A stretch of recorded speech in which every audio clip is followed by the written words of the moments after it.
In this video, we are discussing the asynchronous version of the 2D collision lab.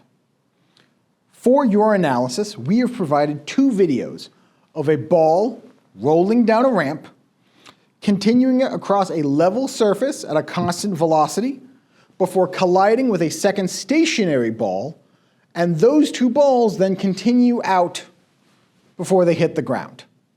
To do your analysis, you will be tracking the motion of both balls across that entire length of motion, starting with when the first ball reaches the level section of the track and ending when both balls touch the floor.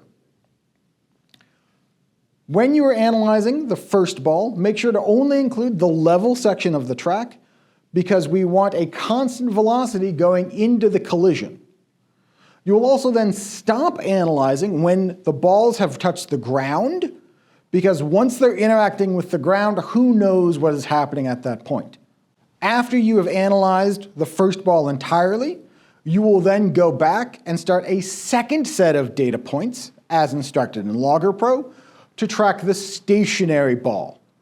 You know that ball has a starting velocity of 0, and then will have some non-zero x and y velocity after the collision.